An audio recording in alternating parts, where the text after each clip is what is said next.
K&A Custom Crafts on Facebook.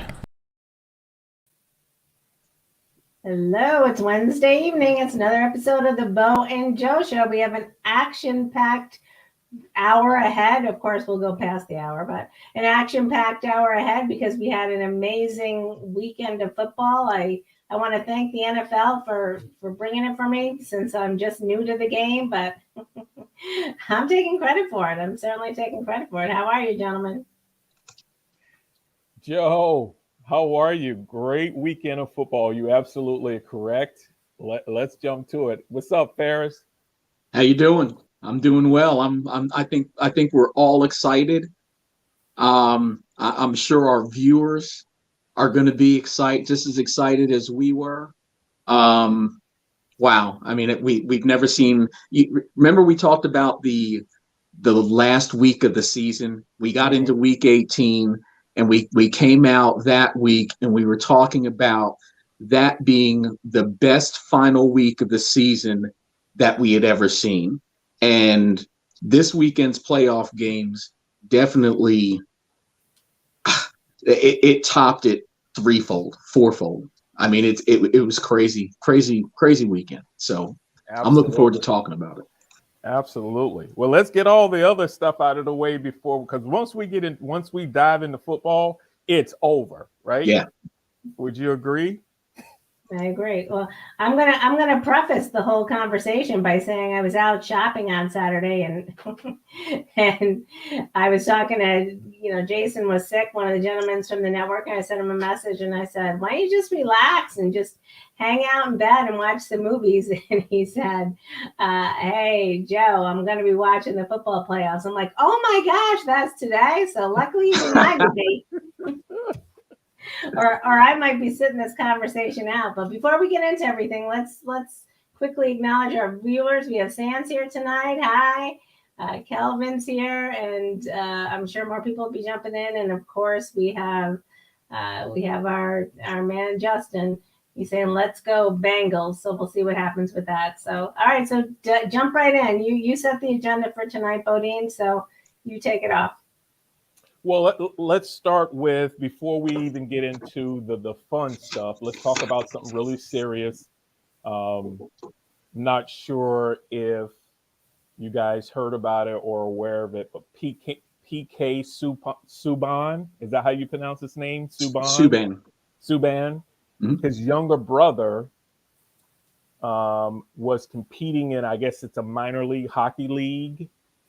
And he was competing against, unfortunately, my hometown, Jacksonville Icers hockey. And one of the players, he didn't say anything derogatory or a racial slur, but he enacted as if he was a gorilla or a monkey, trying to provoke PK's younger brother to fight. And so apparently it created a big brouhaha, and the young man who I think his name was Jason, the young man who enacted that action, came out with a statement saying, it wasn't intended to be a racial slur or behavior or action. He was just trying to provoke the guy into, because those guys in hockey, they fight all the time. So that's part of, in today's society, when we're having conversations about diversity, equity, inclusion, now belonging, we've been having this conversation. So no one should be unaware of their actions, being careful about what they say, what they do, because we've been having this conversation not just nationally, but globally for 2 years, right? So for him to say he was unaware of that action and what that action meant, he needs some more training, right? He needs some more training. And everybody's entitled to make a mistake, but he definitely needs some training. He definitely needs an opportunity to sit down and have some candid conversations with folks within that organization so he can correct his behavior. Did you see about it at all? Did you hear about it? I did. It was hard to piece the story together. I mean, it seemed like the two hockey teams were fighting against each other, and then those two gentlemen went on a side, as hockey players do. They were engaged in a side bet, but of course, the gestures are certainly unwarranted. They certainly, in my opinion, obviously we weren't there, but I'd have to say, and I agree with you, in this day and age, it's really difficult for anybody to imagine that you don't know that would be perceived as a derogatory demonstration. Yeah, demonstration of racism, certainly, and it was meant to be to denigrate him and inflict pain, and obviously it did. Yeah, I mean, if the goal is to provoke somebody into a fight, show a level of intelligence and do something else in order to provoke a fight, right? You don't have to, you don't have to steep to the lowest part of the gutter in order to get under someone's skin or provoke that kind of emotion. I mean, just say to the guy, yo, let's go. I mean, just saying let's go is easy, right? Yeah, you don't have to resort to those types of actions. So, go ahead. Which is commonplace in hockey. I mean, that's the way they handle their business in hockey, is dropping the gloves, right? Looking at each other, just staring at each other down. Okay, it's time to go, and let's go. Right. So, and with that said, we have to understand this is hockey, and hockey is still a more than predominantly white sport. Probably 98% still at this time. So it's something that they've come up against quite often in the past. I know they actively are trying to get that out of their game. But this is coming on the heels of a 30-game suspension for another player in the AHL earlier this month. Not for gestures, but for racial remarks, comments. He got a 30-game suspension. So Jacob Panetta here, he got an indefinite suspension from the ECHL and the Jackson, and they cut him.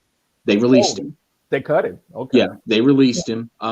So obviously, the organization's looking to do the right thing. But I think this is something that's it's been a part of hockey. It's not as bad as it has been, but just like anything else, it's something that they're going to have to work on and try to ease out. Right. I mean, it's ongoing training, ongoing conversations, and they've actually have hockey in terms as a whole has gotten better, and they're going to, and it's all obviously ongoing work. No one's perfect, right? No organization's perfect, especially when you're dealing with people, right? When you say organization is not just an entity. It's the people that are within the organization, right? Because they represent the corporation, right? So I applaud them, not necessarily cutting him or getting rid of him, but at least taking the necessary action so folks in the community and in that town know, and in the town and within the organization, wherever they're, I don't know what organization was it. Did he play for Jacksonville, or did he play for the opposing team? He plays for Jacksonville, but they are an affiliate of the New York Rangers. There we go. So the New York Rangers made the decision because they're the parent organization. So, hey, listen, you live and you learn. I hope he gets another opportunity. I hope it wakes him up. His eyes is open, his ears are open, and he gets another opportunity. And minds his P's and Q's, right? and learns from it. Everybody needs to learn from something. So it's unfortunate, but they're getting better. They are getting better. No question about it. They are getting better, and they just need to do more. Just like a lot of folks and a lot of organizations need to do more. It's all about having these conversations, because if you don't have them, some people can say they didn't know it was wrong, which is crazy. Agreed. So we have Andy Zani saying, in my opinion, he knew what he was doing. Anyone who makes this mistake covers themselves quick with the "I didn't know" answer. You know, you chose what you choose what you say or the way you act. To have this action, you are thinking that way. Just my opinion. Absolutely. I mean, I don't think that that's just, we all have moments of anger, but I think our true characters come out in moments of anger, and if that's something that you're saying, you're thinking it beyond that moment. So I definitely agree with that statement. And Andy saying that. San is agreeing, and Andy saying good evening, by the way. So agreed. Mr. Sanders is here as well. Good evening, Mr. Sanders. Yeah, you got to control your emotions. Bottom line. Yep, down line. So not to change the subject, but Daniel Hayne Anders is saying, Adrian, why are you wearing a Chiefs jersey? And we're gonna get into that. And he's saying, aren't you a Cowboys fan? So Yeah, Daniel, you know I'm a Cowboys fan, but my wife's a Chiefs fan, and really I'm wearing it to celebrate that great Sunday night game and that battle between the Chiefs and the Bills, and that epic quarterback battle between Patrick Mahomes and Josh Allen. So I'm just representing. You're right. I'm a Cowboys fan. That there's been no change. Well, let's talk about Aoki Lee, and then we'll get into baseball, and then we'll jump right into football. Did you guys see Aoki, if that's how she pronounces her name? Yeah. Lee scored 61 points. K-State versus OKC, Oklahoma. Oh, this young lady was putting buckets. She was putting up buckets, right? She couldn't miss. I'm not Ferris, look up how tall she is. Either she plays center or forward, but she was dropping buckets. To score 61 points, she had 49 points at the end of the third period. She was dropping buckets. So she was playing.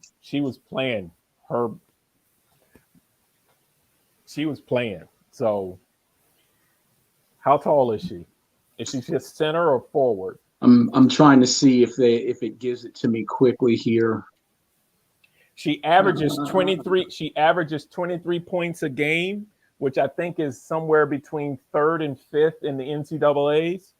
So she's obviously going to the WNBA because she's a player, right? You don't average that many points and then score 61 points in a game and not have a bright future ahead of you. So give me a second, I'll find it. Did you know about this, Joe? Did you see the highlights at all or hear about her? I did. Yeah, I thought it was very amazing. So George is tuning in. We haven't seen you. Hey all.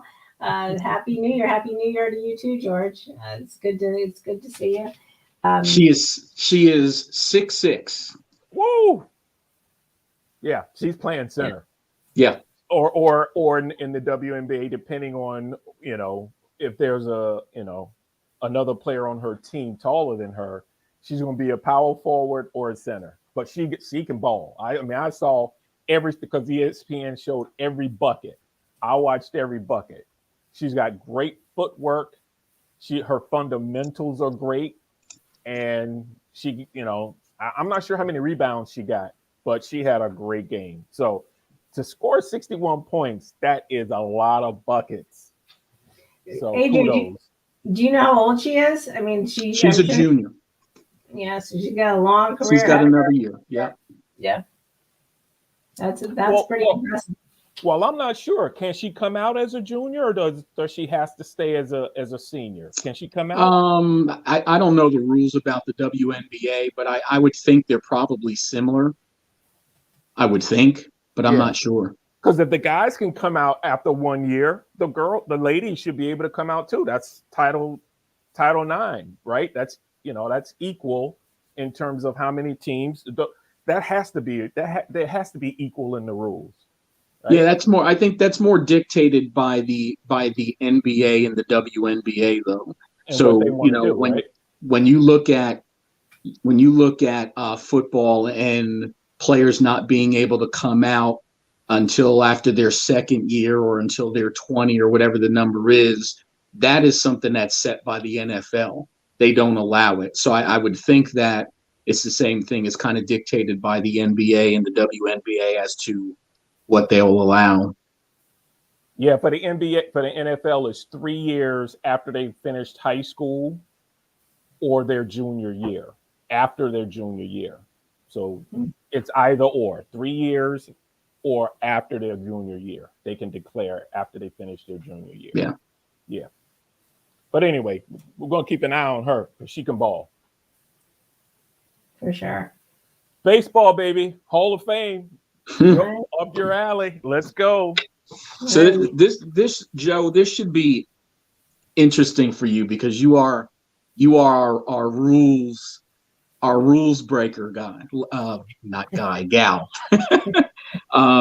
So the Hall of Fame had their reveal of the ballots yesterday, and any of you who have followed this know that there are multiple names on the list of eligible Hall of Famers that in the past were connected in certain ways to PEDs. I'm going to start off by saying in baseball, back when all of this was going on, there was no testing. So most of what has come about in reference to, and the big names are Barry Bonds, Roger Clemens, who were in their 10th and final year of eligibility, which conveniently was changed a few years ago. And I'm pretty sure it was changed for the sole purpose of keeping them out. It used to be 15 years. You used to have 15 years that you could be on the ballot. Really? And just recently they dropped that to 10 years. And I believe they did that because they knew if it went 15 years with Bonds, Clemens, they'd eventually get in. And you could see by the votes yesterday, Bonds had 66% and Clemens had 65.7% of the votes. The requirement's 75% of the votes in order to get in. So being that it was their 10th year, they will no longer be on the ballot, and it will have to go to, and I know it's not retirement committee, but there's another committee that will take a look at them. But what's interesting about this, and they're not the only ones on the list. You have Sammy Sosa. You have Clemens and Bonds. Clemens is a player that was, well, let me go with Bonds first. Bonds was not liked very well because he did not play nice with reporters. Let's just put it that way. So Barry Bonds was not liked to begin with. And Roger Clemens actually went to court and was taken to court, and he won his court battle. So neither one of them have ever tested positive for PEDs. Then we go to Sammy Sosa. Sammy Sosa is the other guy on the list. Sammy Sosa hit 609 home runs for his career. There is no player in the history of baseball that's hit over 600 home runs who is not in the Hall of Fame. And Sammy Sosa has vehemently denied taking PEDs. He was in that 1998 race with Mark McGwire, the race to win, to take, or actually hit 61 home runs in the season. The all-time home run record by Babe Ruth. big thing, brought baseball up. Even though there was talk back then, baseball did nothing about it. They just allowed it to go along because it was bringing ratings and everything else that kind of goes with it. He was in his 10th year. He's no longer on the ballot. And then you have two other guys who are on that list, Manny Ramirez and Alex Rodriguez, who Manny Ramirez was suspended twice in 2009 and 2011. And then A-Rod admitted in 2009 that he had taken PEDs. He was also suspended twice. Yeah. Yes.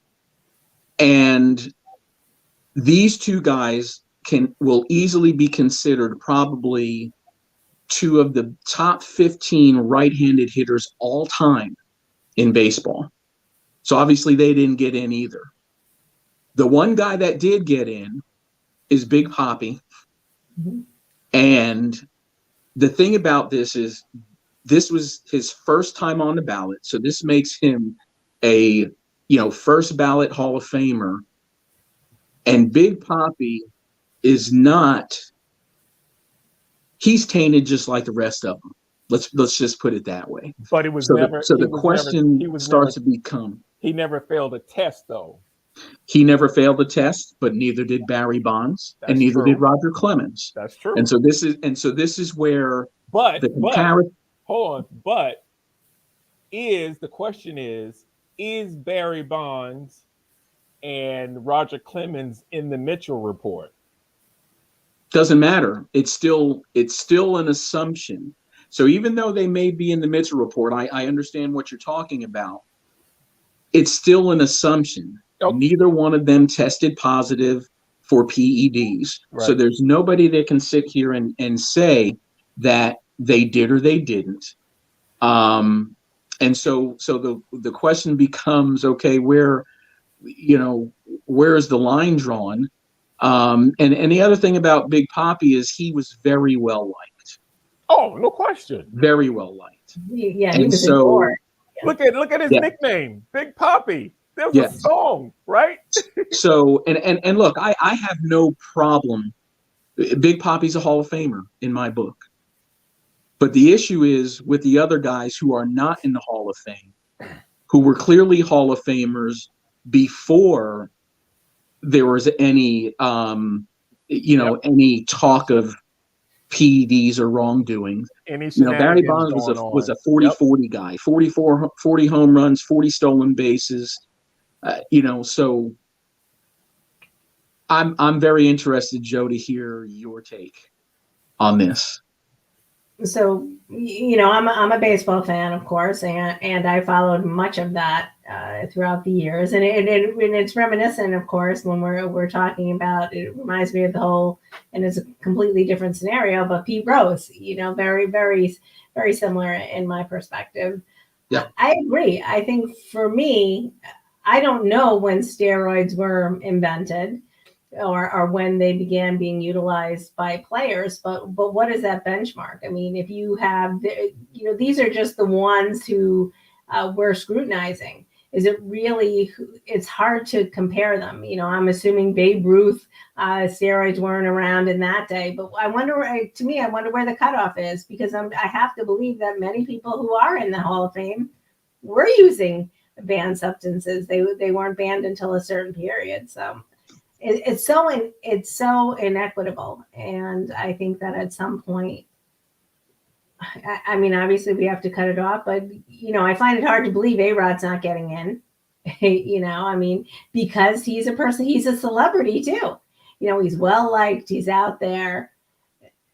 So I don't know the answer. I like to follow the rules, but I understand that was an accepted practice at one time.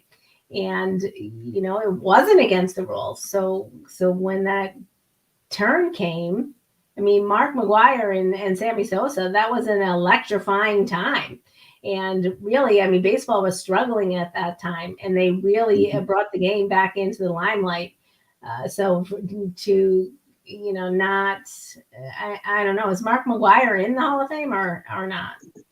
No, he's not. And for McGuire, the home runs would put him in the Hall of Fame. But if it wasn't for the home runs, he's. I don't think anybody would consider him a Hall of Famer.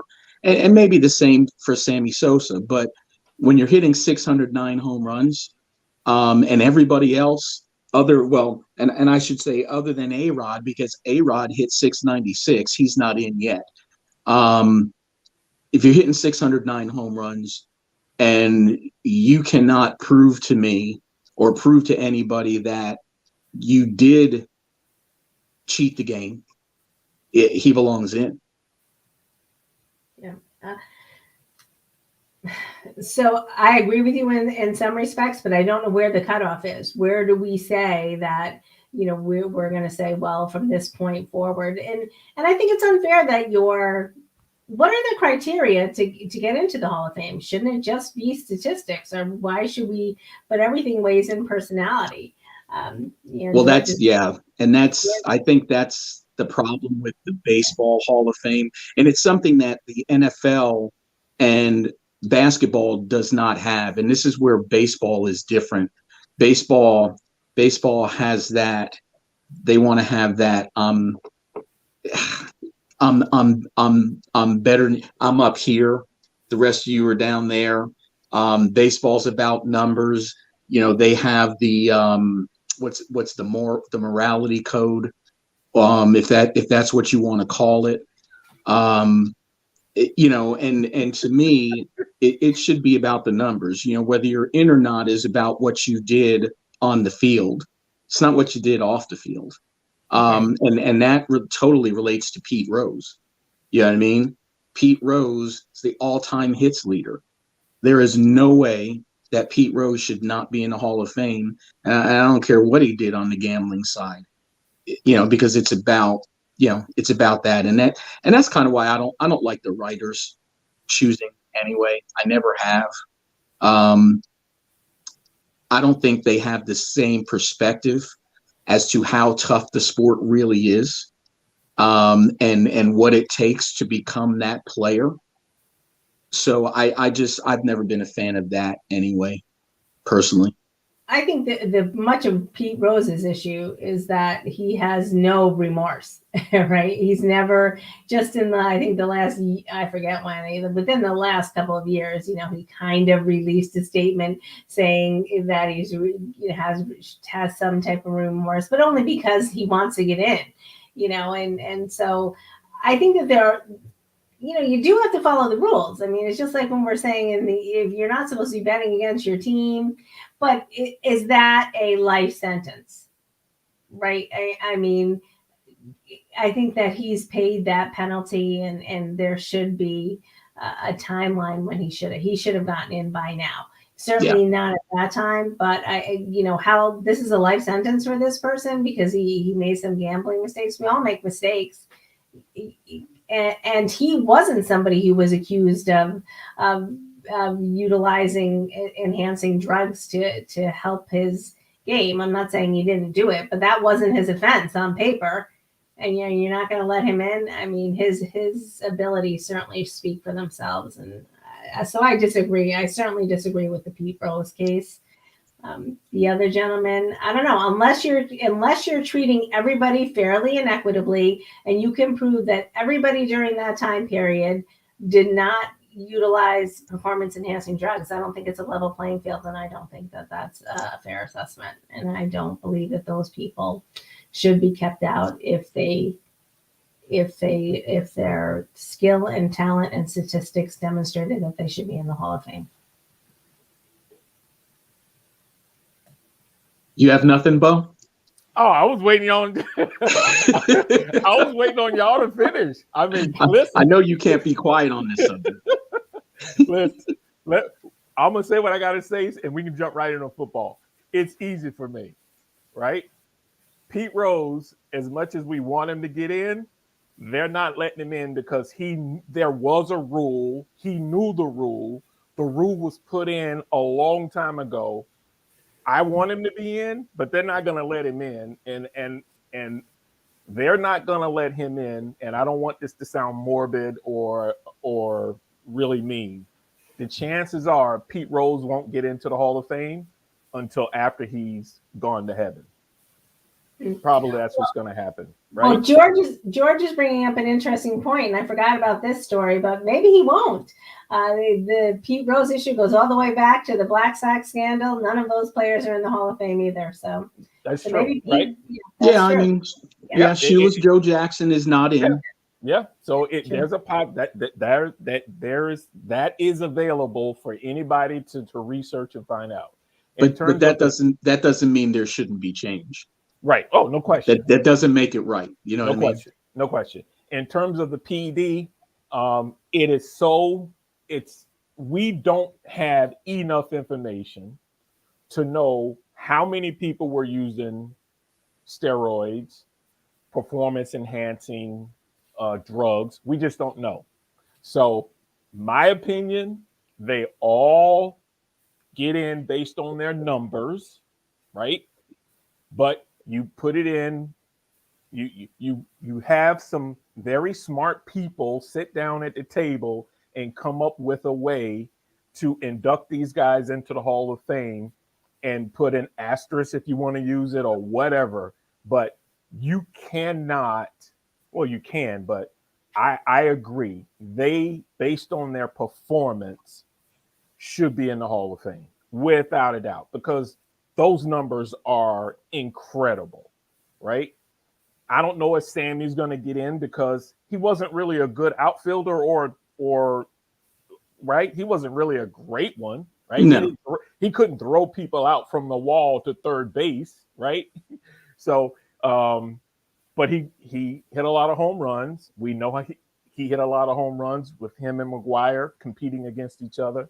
So I don't know if those guys are going to get in, but Clemens, Bonds, A-Rod, even Kurt Schilling, as nutty as he is, definitely should get into the Hall of Fame. But it needs to be,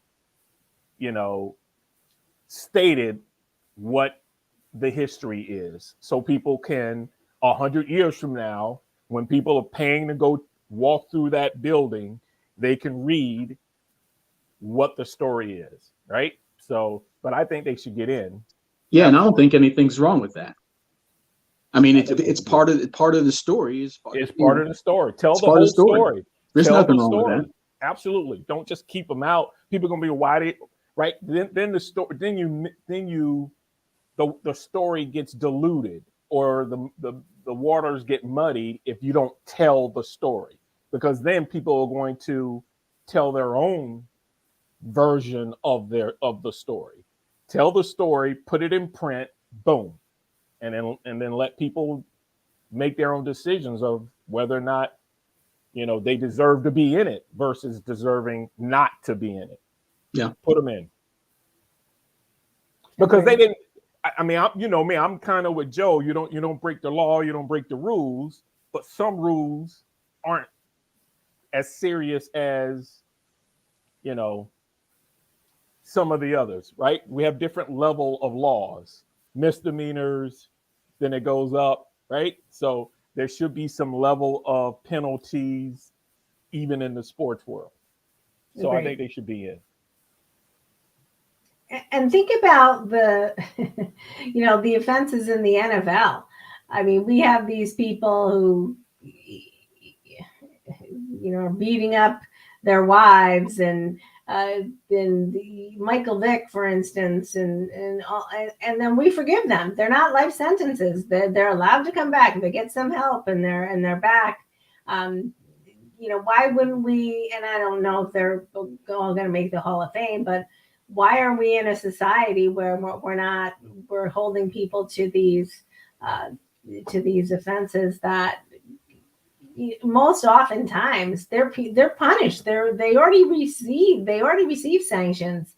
Why do they have to be lifelong sanctions? We don't give criminals the life offense for much less grievances, or much less for crimes. Right? I mean, they're murderers who get out of prison sooner than being held out of the Hall of Fame for a lifetime. Well, Yeah. baseball is the way Ferris was trying to describe it is purity, right?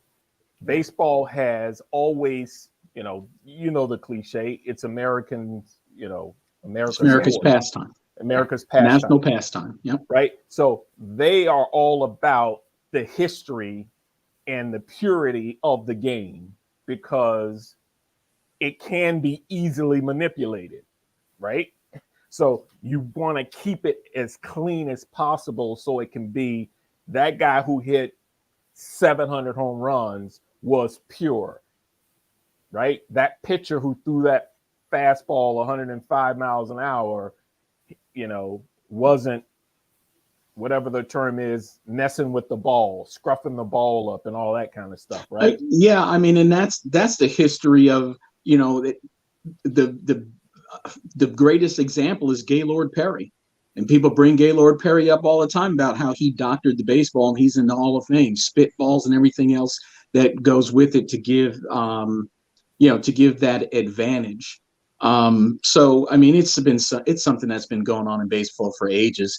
I see here, and I don't want to jump you, Joe, but I see a comment here by George about being in agreement with us. But are we saying that, if you cheat, you get in the Hall of Fame? And the answer is no, that's not what we're saying. It's at least not what I'm saying. What I'm saying is that there was no testing. Right. This particular There was no issue. rules. Right. So, right. The rules didn't happen until Congress there got were involved. Rules, right. If there was testing and then they were found, then okay, then you're cheating the game. But there were no rules. There was no testing. So everything we're talking about is an assumption of guilt. And so because of that, my view is you can't hold them out based on your assumption.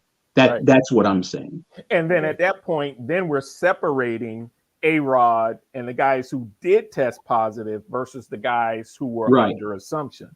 So absolutely. If we're gonna follow what George is thinking, and if he's saying no one should get in for cheating, that means I can live with that and say Bonds and those other guys get in because they were never officially caught cheating.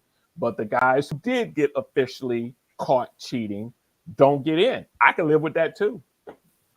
And that becomes tough because then you look at someone like A-Rod. Right. And A-Rod, he was a Hall of Famer before he did it. Absolutely. So then you have that piece that you look at and it's like, okay, where's the balance there? That's what I'm saying. That's what makes it complicated. That's why you got to say, hey, if you don't have a panel of people who are fair-minded and can seriously have a discussion and make a decision, then you're just going to have folks at the nightclubs and at the local sports bars arguing about this for the next 50 years. So a decision has to be made, or this is going to continue to be a discussion every year. The Hall of Fame induction or the Hall of Fame announcement happens, right? It's just going to continue. Well, here's an interesting twist too. If we're holding people accountable based on their personal lives and standards in regard to Hall of Fame. So, Justin brings up a great point, and I certainly don't want to get into this topic. I have to find it again, but what he said, O.J. Simpson is in the Hall of Fame. But he got into the Hall of Fame before his issue, so you can't pull him out. Right, but that's what I'm saying. So if we're going to start holding people to the standard of conduct, there are plenty of people who could be removed. So really, the Baseball Hall of Fame really, I believe, has to change their whole entire protocol. And Mr. Sanderson is saying the same thing. Mr. Sanderson is saying that players should have a vote. Maybe that's another way. Maybe that's another way of doing it. How about that? Pop's coming up with a great idea. I agree with that. I believe retired players and the players who are in the Hall of Fame vote. Yes, Boom. I agree with that. I How about believe that that? retired players and players that are in should have a vote. There you go. And talking about O.J. Simpson and being in the Hall, that's like saying, okay, well, look what they did to Reggie Bush, and they took his Heisman away because he got money. Yeah. Yeah. Yep. You know what I mean? So, yeah. All right. Enough of baseball. It's all about football. Come on now. It's all All about right. football. Go ahead, Joe. Well, no. Let me start. All right. The previous week, Joe went 6-0, won the weekend. Ferris was 4-2. Crispy Bacon was 2-4, and I pulled up the rear end of the train at 2-4. But this past weekend, it was me in front of the choo-choo train, leading the train. Ferris at 2-2, Crispy Bacon at 1-3, and Joe, what happened to you? It's feast or famine. You I went know. 0-4. Ooh. Feast or famine. Oh my God, what happened? Slim, talk to us. Well, I think that part of the problem was, well, really it was just such an up and down week. Had I gone with my heart, I would have selected the Bengals, and I did not. And then of course I couldn't go against Tom Brady. That was an upset. I think that, two I had a good shot at. Two I was up in the air, and the Packers, I did not expect the Packers to lose, of course. So I really can't say much about it. What did you go, Bo? 3-1? No, I went 2-2. You went 2-2 also? I was with Joe. I was, I was supporting TB12. I couldn't see Tom losing that game against the Rams, but you and Crispy Bacon got that one right. So, well, look, I started out on top. I went for the Bengals, going against. Remember, I told you guys I would never support a bet on a team or root for a team from Ohio. Listen, I had a gut feeling. And I went with it. Everybody else went with Tennessee, and I started off the weekend pretty darn good. So it went. I was like, at least I get myself an opportunity to tie for first place, since I'm the only one winning that game. But yeah, so let's start with that game. Did you guys see it? Oh yeah. Oh yeah. If you tell me that quarterback from Ohio, from Cincinnati, isn't Joe Cool, there'll never be another one. That kid got sacked 9 times and didn't flinch. I mean, he is that they are lucky. Cleveland, y'all got problems. Cincinnati is going to own that state, because that kid, if they halfway improve their offensive line next year, that conference is going to be outrageous. Yeah, absolutely. Joe Burrow is a winner, period. Mm-hmm. He has changed that franchise, and the mentality, the direction of that franchise all by himself. That's the first time, from my understanding, that a team has taken 9 sacks and won a football game. Mm-hmm. And that you can thank Ryan Tannehill for, because he had a terrible game. Throwing 3 interceptions. First pass of the game. First play of the game. He throws a pick. First play of the game, get the deflection. So, that was a battle of attrition, quite honestly, is what that game was. And, just the way Burrow handles himself, he made some big plays. He didn't throw any touchdowns, but he made some big plays to make a difference in that game. And the one thing that the Titans didn't do is they didn't hand the football off enough, and not to Derrick Henry, but to the kid out of Texas. I can't remember his name off the top of my head at the moment, but he was gashing them for big yards, and they stopped handing the football off. Yeah, but they already had over 100 yards rushing between the two of them. Yeah, but and I agree. But a good piece of that 100 yards was it a 70 or a 50 or 60 yard run? Oh no, they ran the ball well. They needed to pull that ball out of Tannehill's hands and put it in the running back's hands. Yeah, it's just that simple. George is saying I'm sorry. The Browns have beaten Burrow all 4 times they played him, but yes, I see a tide changing, and that's also why I have a Burrow jersey.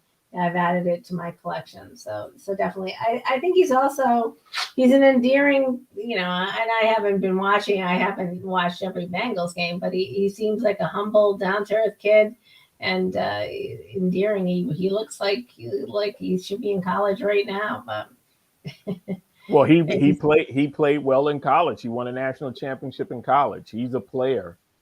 So he's the next Joe Namath, Joe Cool, because kid he's got ice in his veins. He don't. Hopefully, he's not literally the next Joe Namath, because the one thing I was just about to say, and we know about Joe Namath's knees.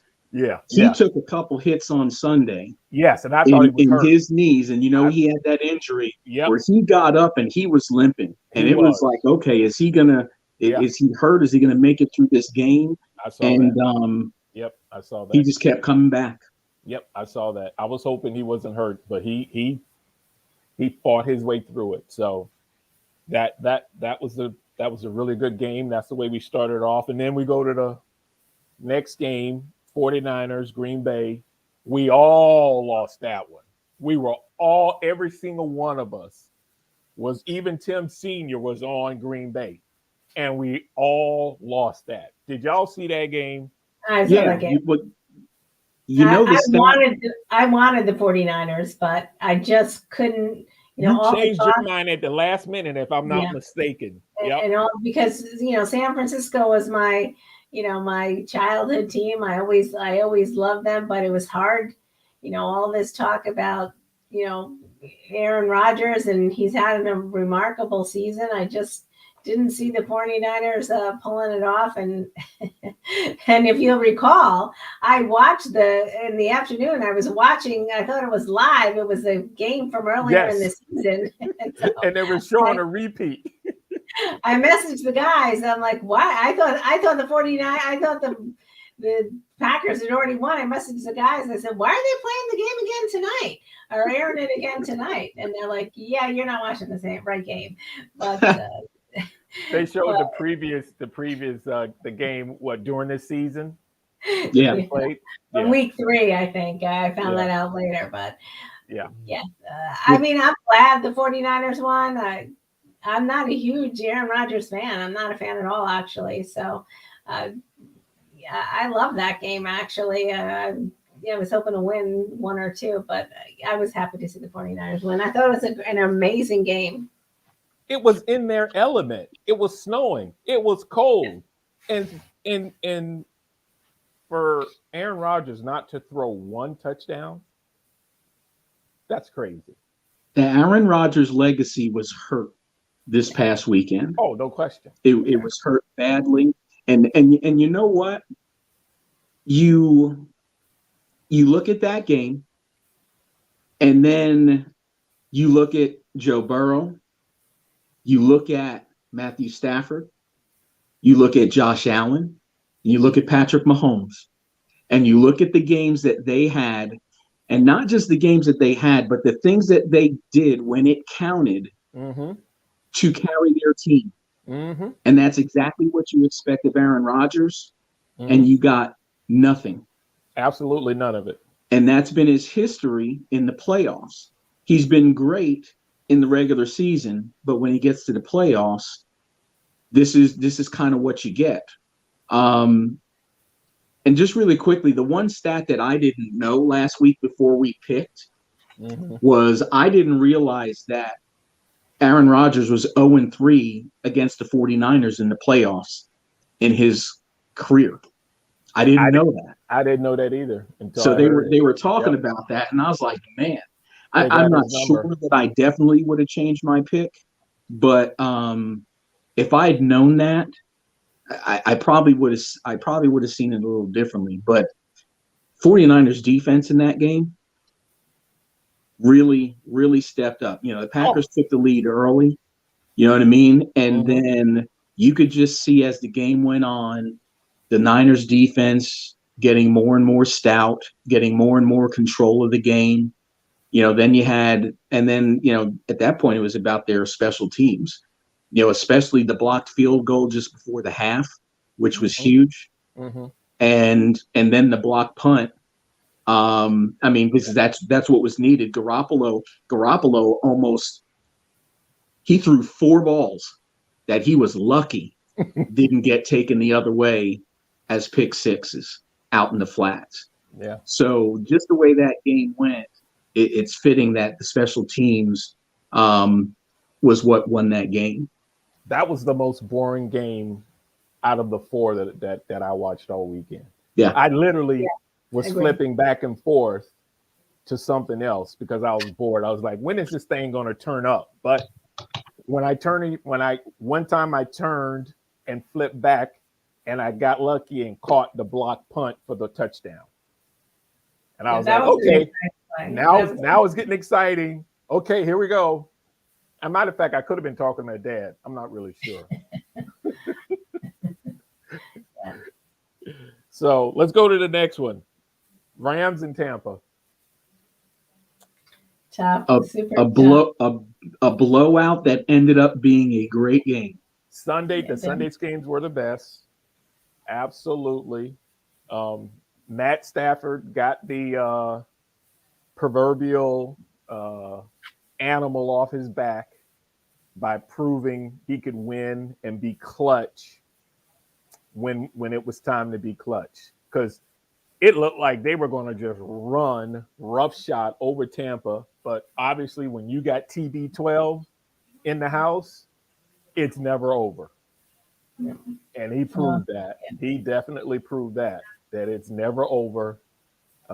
It was just an exciting game. I loved every minute of it. Well, the problem I didn't like the first half. It was pretty slow going, and I thought Tom was.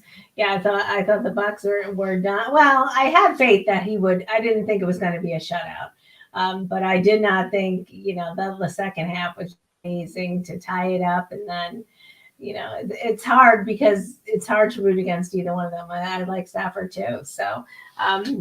But these young guys are going to be around for a while.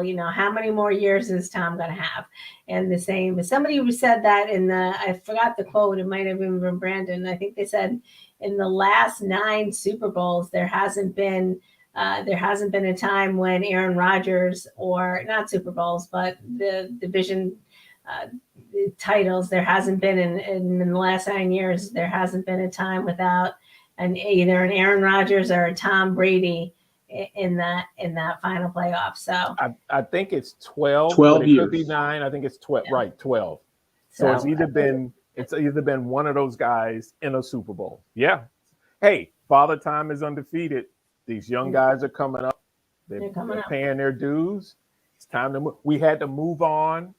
We had to move on from Roger Staubach. We had to move on from Terry Bradshaw, Warren Moon, and Doug Williams, and Joe Namath, Dan Marino. We'd had to move on, and Troy Aikman and all. We had to move on. So it's time for some guys to move on. All right, but you got to remember, it's my first season back here. I haven't been watching them for 10 years. I'm just getting used to them. Now I got to move on already. Yeah, you're probably going to get one more year, Joe. Yeah. That's about it. I think you're going to get one more year out of Tom. He's at least one more, and then I think it's going to be time to go, because I think he's going to want to be able to literally walk away versus being, because I think he likes golf a lot. So I don't think he wants to ruin his backswing and his drive. by blowing out his knee because he had that happen when he was younger. I don't think he wants to go through that. So what is it? Kelvin saying, yes, it's the new young guys' time. Love it. And I haven't heard this, but Justin is saying, Gronk is saying he's retired. I didn't hear that report yet. So yeah, Gronk, you could tell he gave it all he could, but he's lost a step. Gronk used to be yeah, he did. very fast for a big man. He's lost a step. Well, I don't think he's retired yet. Yeah. But you have to put it in context. So the Bucks, they were injured. A lot of injuries. Their skill position guys, their wideouts were gone. Mm-hmm. So and we talked about this last week when it came to Gronk. At this point in his career, if he's got to be the number one guy, it ain't gonna work. Well, then that's a totally different deal. So if he's got if they still have all the weapons around him, then it's easier for him to fit in and play the game. But if you're gonna line him up as a wideout, which they did the other day, and expect him to beat a corner, that's not going to happen. Right. So when it comes to the game with the Rams and the Bucks on Sunday, I mean, a couple things. I mean, the Rams took their foot off the gas, number one, in the second half. Well, they take their foot off the gas. They almost gave that game away. Yeah, they took their foot off the gas, and then Tampa Bay started causing some turnovers, stripping the football. And that errant hike of the football from the center over, not bad snap past him. Yeah. So all of a sudden, I mean, and I know I posted it. I was like, okay, am I watching the Falcons? And you could, and if you were on Facebook, you could see all the posts starting to pop up with with Matt Ryan in the background and all this other stuff with these faces like, oh my goodness, is this going to happen again? You got too much time on your hands. I don't do that. but then like you said, Bo, Stafford stepped up and he made some big throws at big times on the money and showed, okay, we didn't come here to go home like this. He took over and won the game, and it was a great ending. That's a good story, Joe. I don't know if you know this, but Matt Stafford used to quarterback in Detroit, and they've been terrible for a long time, especially since Barry Sanders retired, right? And so he was in purgatory, right? But he really is a good quarterback. He just had to prove he was a good quarterback. And how do you do that? You need a team, right? You need a team. You need to be on a team that wants to win. Ownership wants to win. The players want to win. All these things have to work together. So he hey, listen, he might be in the Super Bowl in their hometown, right? So let's see what happens. As I said, this weekend proved to be more than any other that, the football teams aren't made up of solely a quarterback. I mean, we had some impressive defense. The punt block, is not commonplace that happens. I know it does happen, but the punt block so the special teams and the defense really ruled a lot of these games. So I thought that was pretty telling. I think that for me in particular, I get caught up in the quarterbacks, but the reality is, there's a lot more, there's a lot more to the team than just one individual. Three phases of the game: offense, defense, special teams. If you have all three phases running, functioning, working together, all it takes on special teams is one block or one kickoff or punt return, and it changes the momentum of the game. Why? Because that's usually going to happen in a short period of time, which means your defense and your offense had nothing to do with it, and they're conserving their energy on the sideline, right? So if you can put up 3 points, if you can put up 7 points or block a 3-point try, right? That changes the momentum of the game, because you only get so many opportunities to score, and you only get so many opportunities to stop the other team from scoring. So you're right. special team. And what's great about playoffs is you don't get a do-over, right? You make a mistake, you're out. You make a mistake during the season, you forget about it, practice, correct it, and play next week. You make a mistake in the playoffs, you're done. Yeah. So let's move to the big game. The best game I ever seen in my life. How about you, Ferris? I agree. I don't think there's any doubt I can. And I've tried to sit back and think, okay, what game have I seen that? No. And it's funny. Like I said, I was on my Facebook and I had just gotten done posting. So, one of my friends posted how the first three games all ended in walk-off field goals with less than 4 seconds. Mm-hmm. So I kind of posted that, and I said something else, and I said, okay, let's see what the Bills and Chiefs give us. And someone posted on it, said, well, those first three games were really good. And my response before the game even started was, well, you have yet to see the best and most entertaining game of the weekend. I just knew that this game was be great. I didn't know it was going to be that great, but I knew it was going to be the best game of the weekend, and it did not disappoint at all. And based on the other three games, the home team lost. And I'm sitting there going, uh-oh. Yeah. Is this a trend? Could Buffalo really beat KC? And it goes, all home teams lost? I was like, this is going to be crazy. And from the beginning of the game, when Buffalo scored, went right down the field and scored that touchdown, I went, okay, this is going to be good. Well, you remember what I said last week when we were making our picks? Mm-hmm. I said, I really wanted to pick the Bills. You did. But I just could not pick against the Chiefs at home. Mm-hmm. Yep. You changed your mind at the last minute. I was the only one boastful. And then my dad picked the Chiefs, remember? Tim Sr. picked the Bills, and my twin picked the Chiefs. And because remember, we were all trying to make our decisions at the last minute. But in terms of the stats, check these stats out. At the end of the last 2 minutes of the game,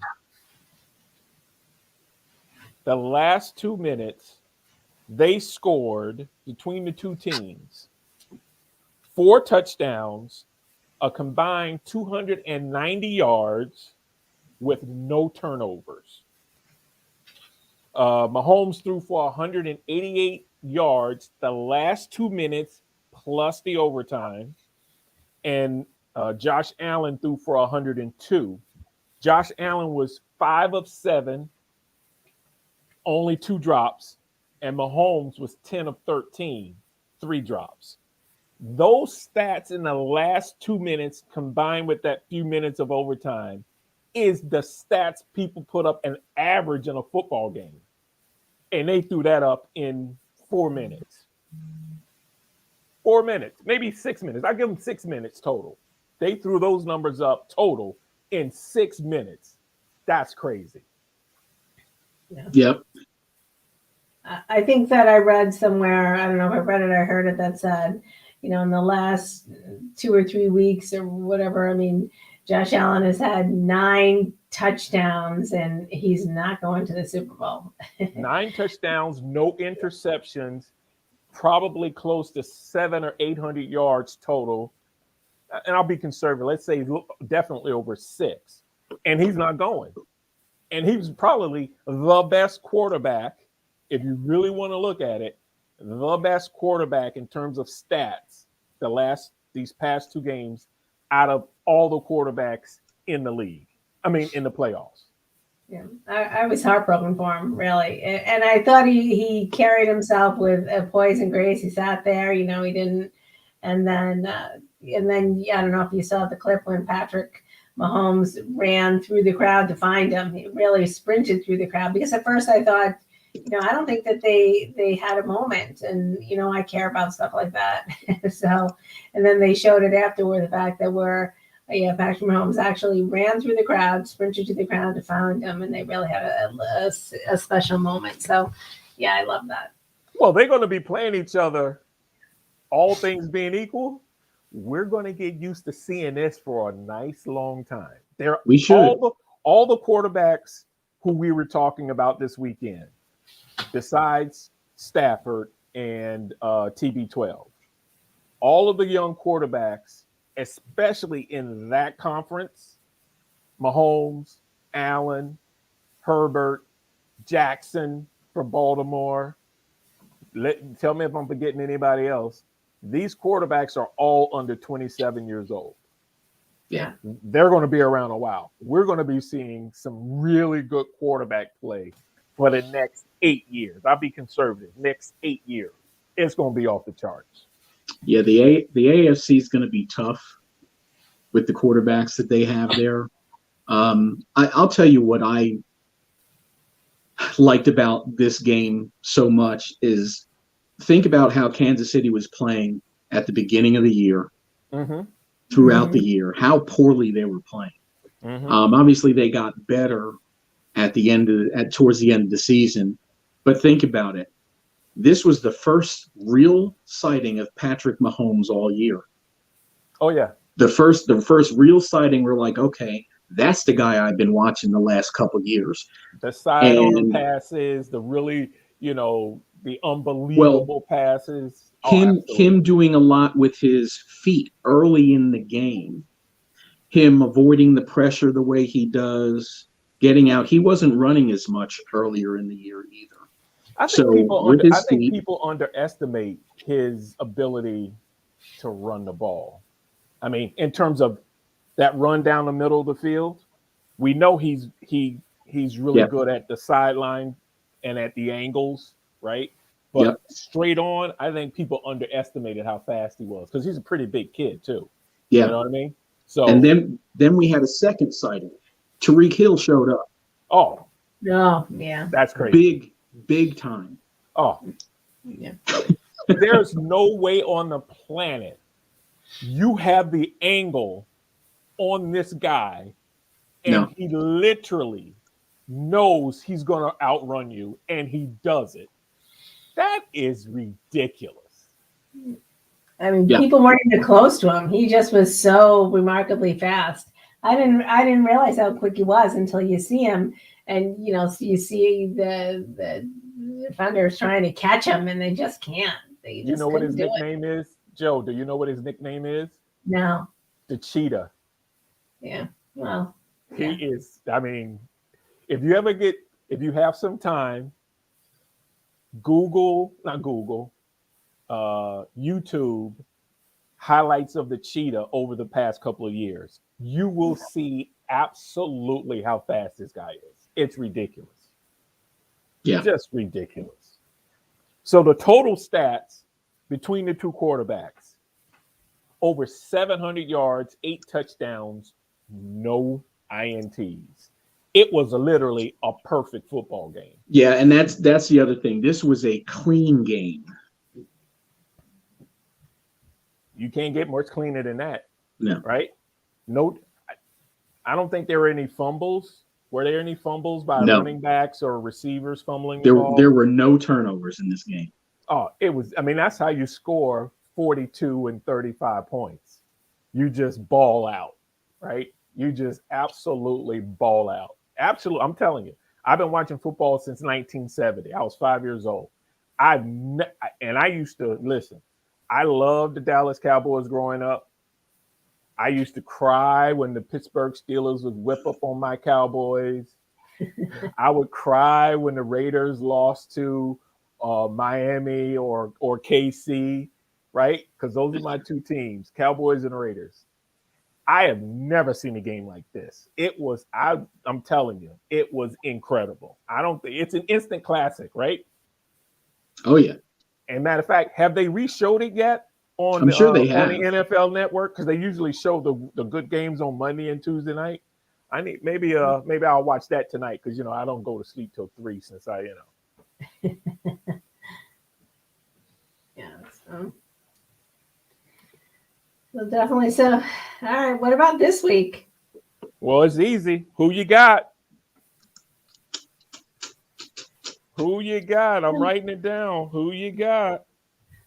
Oh, Yeah, right. So just make it easy. Who's going to be in the Super Bowl, right? Just It's just that put it out simple. there like that. You want to go first, Joe? Well, which game is on first? Bengals Chiefs, What time is that game? 3:00. I'm gonna go with the Chiefs. Yeah, I'm going with the Chiefs on that. Okay, Joe, you're going with the Chiefs. I Ferris? got Chiefs. Yeah, we're all Like I said, on the Chiefs. I'm not going against them at home. Crispy Bacon, who you got?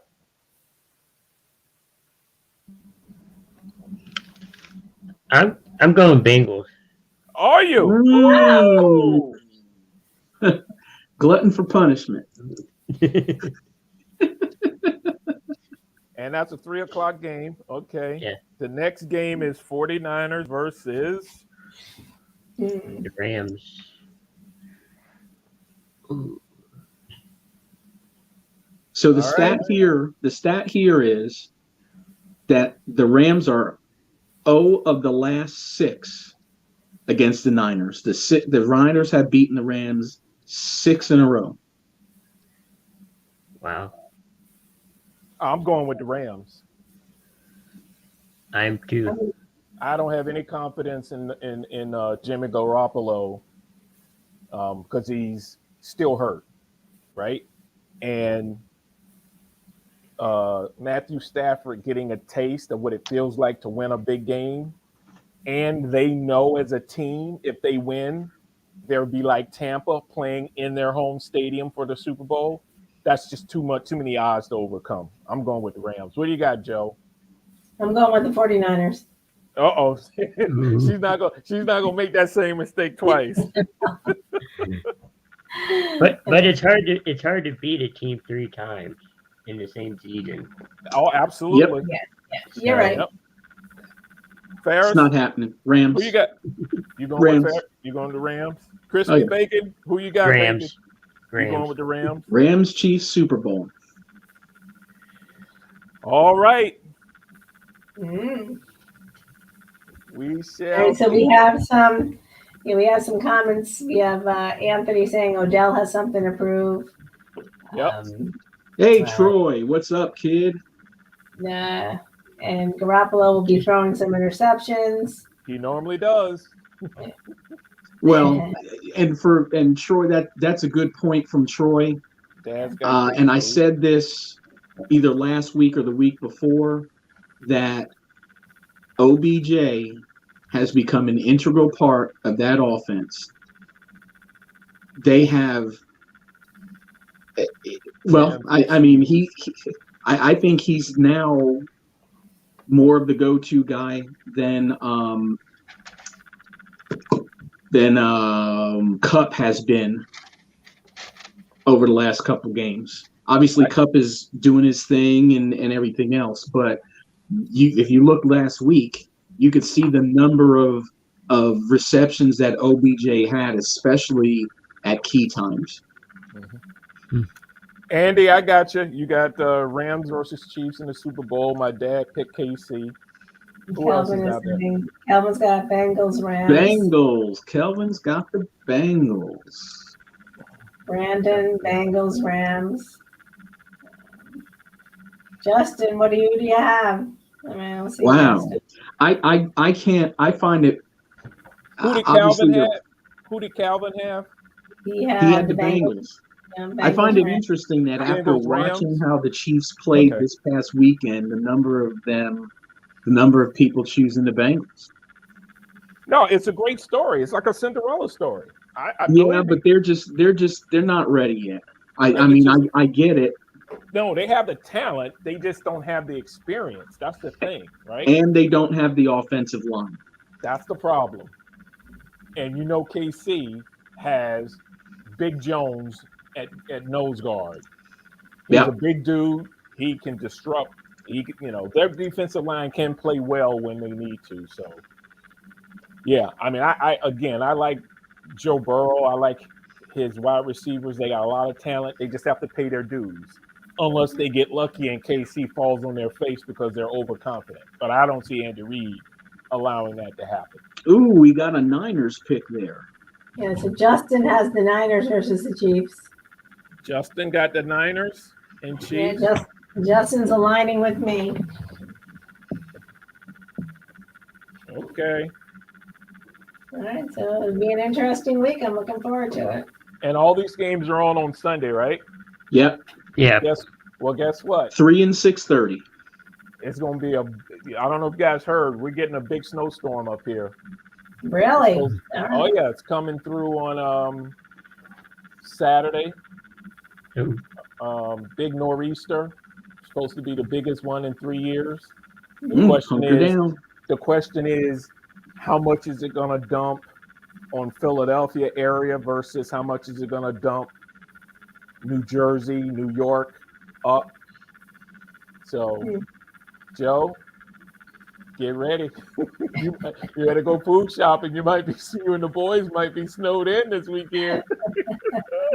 Now, I might will be- it be a snow game in where Kansas City's at? I don't know if it's going to be a snow. Is it? I don't know. No. I hadn't heard that. I didn't hear that one. No. I I think both those games are out west, so I think everybody will be fine. It's just the people on the East Coast that are going to be hunkered down, watching football with all that snow. And Troy said, get our chicken wings and popcorn ready. Better get your boiled peanuts ready, Bodine. So some great football this weekend. And well, that, I hate to say it, but there could be some power outages. So make sure your phones are charged. Oh, no doubt about that. Some external battery packs. Well, Yeah. what's great about me, I live across the street from the township building and the police department. I never lose power. Okay. If it gets really bad, Adrian, make sure you got some guest rooms for Bodine and myself. Atlanta's not going to get any snow. I got him. Come on. Bring it. All right, so thanks everybody for tuning in. We got Brandon saying the East Coast can keep that snow, and we will. So we have Brandon. Thanks so much for tuning in. Justin, Troy, Mr. Sanders, of course. Sam was on tonight. Calvin, Coach Andy. We had a great show. We missed David tonight, but he wasn't Yeah, that's here. That's 2 weeks in a row. He must be tired. Hold Yeah. on. Joe, do we want to tell everybody about our Super Bowl show? Oh, yeah, absolutely. So we're going to be having a Super Bowl show, a special Bo and Joe show on Sunday, Super Bowl Sunday at 3 p.m. We're going to go potentially, we're going to leave it open for about 2 hours, and maybe we won't take 2 hours, and maybe we will. We're going to have some special guests. We're going to be talking about, we have some folks coming on, talking about relationships. Potentially we have the husband and wife. Husband's a sports fanatic, wife is not. We might have somebody on talking about the best Super Bowl snacks. I'm going to bring on a signature drink. We're going to have a wellness practitioner. Who else do you have? I know Bodine has a few guests. And of course, Adrian might want to bring somebody on too. If you, I was thinking about I'd like to see a physical trainer or an athletic trainer really being able to speak to the injuries and how they patch them up and send them out on the field. Really, in some ways, doing them disservice because they're not really mended. They're just, doctoring it up for that game. So that's an interesting perspective. But I'm sorry, Bodine, who else do you have coming on? No, we're going to have some really good guests. Ferris, let's talk about it. If you have anybody in mind, let's talk about it. Absolutely. I've got Big Country and his wife going to come on and talk about what it's like for her to be the wife of a coach. Coaches traveling during season, how they handle it, big games, how they handle the house, and the family when the coach has to focus on winning the big game. So Big Country and his wife will be on. Another former teammate, Chris Moore was going to come on and talk about what he thought of me when we first met, what a jerk I was when we first met. So we got a relationship guru coming on with her husband to talk about how to handle how spouses who are maybe not interested in sports, how do they handle and manage that relationship when their husband is totally into it. We got a health guru coming on. Joe's gonna love that. So we're gonna have some guests on. So we're gonna have a nice program. It's gonna be fun and it's gonna be light. You know, folks. I know I'm gonna have my adult beverage. I don't know about you guys, but I'm gonna have mine. Absolutely. I would. It's Super Sunday. Oh, Yes, it's Super Super Sunday. Sunday. But and the guests, Absolutely. the guests are going to be, short segments, 10 to Yes. 15 minutes. We're going to, Yeah. be recycling people in and out. Yep. Anybody who's, if anybody has any ideas or potential thoughts about being a guest, or you can message us on the side. We do have a certain scope and plan for the show, so we may not be able to entertain every interested party, but we'll certainly, if it aligns with what we're speaking about, then we'd love to have anybody on. Yeah, we're going to be rotating people 10-minute segments and then move on to the next group and that kind of thing. So, the more the merrier. We want everybody to enjoy it and have fun, and they don't have to be locked in, and they may have other things that they have to do that day, but we at least want to provide our audience with lots of different conversations. Absolutely. All right, so you're gonna have plenty of us over the next couple of weeks. You'll be sick of us. Well, you'll be sick of Adrian and Bodine. No one ever gets sick of me. So All right. So So listen, we're looking forward to it. let's wrap it up. Good show today. So of course, we thanked everybody for tuning in, but of course we always like to close the show by thanking our man behind the scenes, Chris P. Bacon. So thanks for running production, Chris, and we appreciate it. We appreciate you. And gentlemen, it's always a pleasure. And I'll talk to you throughout the week. So you can play us out, Chris. Ease up.